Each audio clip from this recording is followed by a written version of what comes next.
আমরা ভাতের ভিতরে যে পুষ্টি অনেকেই ফেলে দেয়, কিন্তু আমি সেটা ফেলাই না, কারণ আমি এইটার ক্যালসিয়াম পুষ্টি সব মিলে আমি প্রতিদিন 1 গ্লাস করে খাই, আর আজও খাচ্ছি। আপনারা যদি খেতে চান তাহলে আমাদের সঙ্গে আসুন, এমনকি শেয়ার করুন, সঙ্গে খান। পুষ্টি, অনেক পুষ্টি, খেতে খুব মজা, সেই সেই।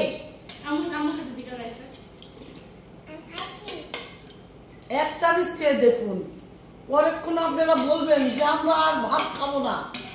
ভাতের যে পুষ্টিটা বের হয়ে আসে, ভাতের ফ্যান যাকে বলা যায়, ওটাই আমরা খাবো। আপনারা একবার খেয়ে দেখুন। হ্যাঁ ফকিন্নি, খাবি পুষ্টি? পুষ্টি খা। দিচ্ছে না, আমি এখানে বসে আছি, আমার দিচ্ছে না। না না, এই পুষ্টি খাচ্ছে না, আমার দিচ্ছে না। আমি নিজেই খেতে পাচ্ছি না, তা আবার ওকে দিতে হবে আমার।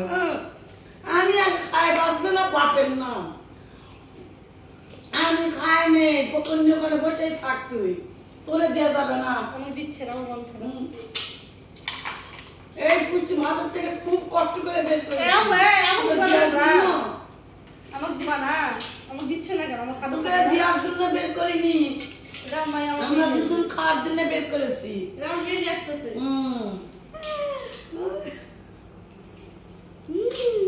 ফকিন্নি কেমন খেতে, কেমন? ভালো।